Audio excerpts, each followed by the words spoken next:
This is red braised beef noodle soup, a soup complete with tender red braised beef, some freshly made noodles, and, of course, a deliciously spicy broth. It's a Sichuanese dish, originally, but if you did a cursory search through the English language internet, you'd be forgiven for assuming that the soup actually came from Taiwan at first, where, of course, beef noodle soup is practically a cultural icon.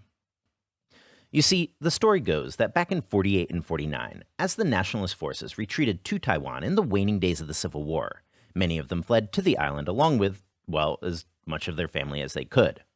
And while the former Japanese colonial military bases could, by and large, house the ROC military personnel themselves, supplemental housing had to be built for their dependents, the villages that sprung up from this being labeled zhencun or military dependence villages. And because these dependents could and did come from pretty much anywhere, the food whipped up there ended up being this mishmash of stuff from all across the country. Stuff like xiaolongbao, he and beef noodle soup. But of course, as the years passed, those dishes ended up changing and morphing to their local environment as foods tend to do, over time collectively being referred to as zhencun liaoli, or the cuisine of the military dependence villages. And while we would love to go further with this tale and teach you that Taiwanese version of the beef noodle soup today, unfortunately, Taiwan food is a super difficult thing for us to cover. You see, most Chinese mainlanders like Steph have pretty much always been barred from independent travel to Taiwan. These travel restrictions are pretty much the only thing that both sides of the street can seem to agree on, because obviously a Cantonese person eating a street guabao presents a dire security risk for all parties involved. Further, Taiwan restaurants in the mainland are also few and far between, so no luck there. So I will link a few videos that we liked down in the description box. Taiwan-style beef noodle soup did, actually, in its own way, end up coming back to the mainland. You see, this box is probably the most popular instant noodle soup in mainland China. It's like a food group in college dorms. It's like the main of the sleeper train table d'hôte. It's the go-to for late-night snacks when you've only got a few kuai in your pocket. I love this instant noodle. It's a red braised beef noodle soup. And coming to China for the first time, it blew my mind just how much better this was than the top ramen that I was used to. So being just so inextricably linked to so many memories that I have here, I was actually pretty surprised when I found out that this box was formulated in Taiwan by a Taiwan brand aiming for a Taiwan beef noodle soup. So, this week, we wanted to show you two versions of this soup. First, that original Sichuan style, just like you could find it at a noodle shop in Chengdu, but also have some fun and sort of reverse engineer that instant noodle version, which, after testing, actually conveniently ended up being a bit of a quicker/easier home-style variant of the former. But no matter which route you want to go, you're going to need to start off with some Sichuan-style red braised beef. Now, our idea here is that for these two recipes, what we'll be doing is making a big batch in advance and storing it so that you can have some handy whenever you feel like a noodle. Because at the noodle shops in Sichuan, red braised beef is just kind of one topping amongst a whole smorgasbord that you can choose from, all to be smothered over your soup upon ordering. So that's going to be the kind of mise that we'll be going with here today. So, to make it, first just grab a pot of about 2 liters of cool water, and to that, toss in 2 inches of smashed ginger, about a tablespoon of liaojiu, a.k.a. Shaoxing wine, and 3 scallions or so tied in a knot. Place 700 grams of the beef brisket in the cool water, and over a high flame bring all that up to a boil. If you're finding your liquid a bit gunky here, I would recommend skimming off some of those proteins at this stage, because this liquid will end up as the base for the final braise. Then once it's at a rapid boil, just let that go for about 5 minutes, then take out the beef and let it all cool down, reserving that blanching liquid. Now, there's a few ways to slice this beef for this dish, but today we'll be cutting it into about half-centimeter sheets. You'll be aiming for something roughly like this if going that route, but do know that thicker hunks are also quite classic. Then, to a wok or pot or whatever, over a high flame swirl in about a tablespoon of oil, and once that's lightly smoking, toss in your beef. Stir fry your beef on high until it's good and browned, about 5 minutes. Then remove, but no need to wash your wok just quite yet. See, next, we'll be grabbing 4 tablespoons of Sichuan chili bean paste, pixian douban, of which we'll be opting for the basic red oil variety. Just mince that up so that you don't have any big salty beans floating around your red braise, and set that aside. Then back to the wok. We'll be supplementing that with another 6 tablespoons of oil. Add the chili bean paste with the flame still off, and over a low flame begin to slowly fry that paste. We'll be looking to expel some of the moisture and stain the oil obviously red, so do take your time here. Something like 5 minutes should get you about there. So now, up your flame to medium and toss in the beef. Fry that together for about a minute or so, and then shut off the heat. Now, going back to that poaching liquid from before, toss in the beef together with the red oil that it was just fried in. Then, to that, we'll also add in 2 tablespoons of soy sauce, a teaspoon of dark soy sauce for color, a teaspoon of salt, and a Sichuan-style red braised spice mix. Now, I'm quite aware that some of these spices here aren't super available in the West, so don't freak out if you can't get the entire mix, just source what you can. Absolutely mandatory, though, is a half tablespoon of Sichuan peppercorns and 2-star anise. And then, besides that, we've got 6 whole cloves, 8 pieces of dried sand ginger, and you could swap that for dried galangal or just skip it, 4 white cardamom pods and just skip those if you can't find them, and 1 caoguo, Chinese black cardamom, and again, just skip that if you don't have a way to buy it. Now just bring all that up to a boil, then down to a simmer, cover, and let that bubble away together for 90 minutes.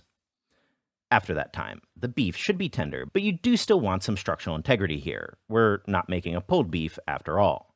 Let that all cool down to room temperature, transfer over to a storage container, and that should be good for about a week in the fridge, or enough for about 8 bowls of noodles, no matter if you're going for the noodle shop or the instant noodle version. So, right, let's teach you how to make that Sichuan noodle shop style at first. Now again, fair warning that this version is going to be a no-holds-barred, just like the shop sort of affair. So if you're looking for something a bit less intense, do feel free to jump ahead to our easier instant noodle-inspired version instead.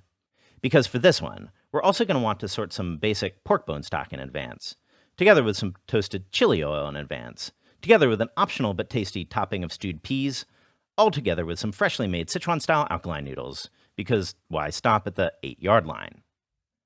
So right, for the soup, this guy is probably one of the most basic Chinese pork bone stocks that you can whip up, so there will be no surprises for the familiar. Nothing fancy. To sort it, first just add 350 grams of pork bones to a pot of cool water, together with a slug of liaojiu, a.k.a. Shaoxing wine. Bring that up to a boil. Boil it for about 2 minutes to give the pork a bit of a cleaner flavor, then take it out. Now to a new pot of a new 2.5 liters of water, also cold. Toss in the now blanched pork together with an inch of smashed ginger, a scallion or 2 tied in a knot, and another tablespoon glug of Shaoxing wine. Bring that up to a boil, then swap the flame down to the lowest flame your stove will go, and let that cook for 3 hours. After that time, just let that cool and toss the aromatics. Of course, definitely don't throw out those pork bones though. They make for an awesome snack dipped alongside a nice soy sauce. But either way, just transfer that stock over to storage. But before we move on here, let's talk shortcuts. For the lazy, at a lot of Chinese supermarkets, you can actually just buy concentrated versions of pork bone stock. It's not quite as good as homemade, but because we'll be adding a whole bunch of flavorful stuff later anyhow, it's not unheard of for vendors to also use some concentrate too. So next up, that toasted chili oil. This is actually the same batch that we whipped up in our chili tofu rice video from a couple weeks back, so do feel free to jump ahead here if you're not feeling the revision. Either way, to make this, you're going to need some dried chilies. These were 50 grams of dried Argentine chilies, but you could swap those for guajillos, cashmeris, arbols, generic nondescripts, whatever you got. Then over a low flame, toast the chilies for about 7 minutes till they deepen in color and get a bit brittle. The timing will depend on how fresh your dried chilies are, but by the end they should be able to easily break if you rub them between your fingers. Then, we'll transfer those over to a mortar and pound them into a coarse powder. For the mortarless, you could look at doing the same thing with a food processor or even a blender. Just make sure you're looking at something that looks much like this in the end. Next, toss 150 grams or 3/4 of a cup of oil to a pot. We use Sichuan Saizio here, but either Indian mustard seed oil or peanut oil would also work great. Over a high flame, bring that up till it's smoking, about 220 centigrade, then shut off the heat. Let that cool down a bit, and over a medium-low flame, toss in an inch of smashed ginger, together with 1/4 of an onion cut into slices. Let those fry till the onion gets good and golden brown, about 10 minutes. Then toss in a half a cinnamon stick, 1-star anise, and a 1/4 teaspoon of fennel seed. After another minute or so of frying, just strain everything out, then return the oil to your pot. Heat that up till the oil can bubble around a pair of chopsticks, or about 150 centigrade, then add in those toasted chili flakes. Mix well and shut off the heat. Now, this oil is good to go, but just like the stock, there is a potential sub here. If you like, you could swap that oil for some liaojiu chili crisp, which is also a sort of toasted chili oil, albeit a guizhou instead of a Sichuan variant. Either way, should work well in a pinch. Next up, our stewed peas. Now, this is definitely an optional topping, but it's one of my personal favorites at the noodle shops, so we couldn't help but include it. To make it, you'll need some dried yellow peas, which are actually the same deal as the yellow split peas that you might be used to, albeit whole with the shell still on. You might be able to find these guys whole at Indian grocers, but in a pinch, feel free to use those shelled split ones or maybe even chickpeas if you like. So, to whip those up, first toss 100 grams worth to a bowl and soak that with cool water for a full 24 hours in the fridge. After that time, just toss those peas to a pot, and if you're working from whole peas like us, mix that with a gram or about a quarter teaspoon of baking soda. The baking soda will help the shell of the peas break down and loosen up. We'll be going for an end result that's still got a bit of structural integrity to it, but saucier versions are also classic, which are produced using sodium carbonate at this point instead. Let that sit for about 10 minutes, then fill that up with water, bring to a boil, then down to a simmer, and let that go covered for 1 hour on low. An hour later, many of the shells should be floating on top, so take a strainer and skim those off. This step is a bit annoying, so do take your time with it. And don't worry if you've still got a handful of shells remaining. Just when it's mostly shell-free, dip out the water, and with that, you've got yourself some basic stewed peas to top over some Sichuan noodles. Now, with those three components, you can and probably will want to sort them well in advance. But for the noodles, do try to make them the day of or at max the day before. To do so, take 200 grams of AP flour and to that toss in a half teaspoon salt together with another half teaspoon of sodium carbonate, and feel free to swap that carbonate for kansui if that's what you got on hand. Just mix those all together, then drizzle in 90 grams of water, incorporating it into the flour. You should be looking at something that looks like a pretty dry, shaggy dough, something that looks a bit like this. Then just muster up all the force you can to really press together all those scraggly bits into a ball. And once that's formed, let it rest, covered, for half an hour to let the gluten relax. After that time, grab the dough and knead it for about 8 minutes. And really, don't worry if this doesn't seem quite as smooth as you might be used to. This is a very dry dough, so something like this is totally okay. Then just set that aside for another 30 minutes to let it all relax once again. Now, we'll be passing this guy through a pasta maker, which, fair warning, will take a touch of elbow grease. Just flatten that up, then pass it through the pasta maker at the widest setting, fold it in half, then repeat that 2 more times. Then swap that to the second widest setting, and pass that through twice, folding in half after each pass. And finally, repeat by passing it through a final 2 times at the third widest setting to get our final sheet. Then just dust that up, and cut those noodles through the pasta maker, and dust them again immediately after cutting. Okay, now that we've got all our components, we can finally make some Sichuan noodles. So, to some hot water, first just boil 150 grams per portion of noodles until they're done, about 1 minute, then remove. Then, to each serving bowl, toss in the seasoning. Quarter teaspoon salt, 1/8 teaspoon MSG, half teaspoon Sichuan peppercorn powder, teaspoon of soy sauce, and a tablespoon's worth of your toasted chili oil. Then just nestle in your cooked noodles, an optional bit of blanched veg, and pour your soup all over everything. Toss that with about 3 tablespoons or so of your beef, 2 tablespoons of the beef braising liquid, and about a tablespoon each of the stewed peas, some sliced scallion, and some chopped cilantro, and feel free to adjust these according to your taste. But then with that, your red braised beef noodle is finally done. Pretty close to the noodle shops, we think. Now, I know that was a lot. Luckily, though, the inspired by the instant noodle version that we've got here will be a good bit easier to execute. So, first up, let's take a look at what's going on with that instant noodle package. Now, the first thing here that should send all of you used to top ramen chicken into a bit of envy is the red braised beef pack. This is basically just some Sichuan-style red braise, albeit in processed paste form. Easy enough to swap for our delicious homemade stuff. Next, we've got the dried vegetables pack. This is a bit of bok choy, some carrot, scallion of course, and some processed dried egg.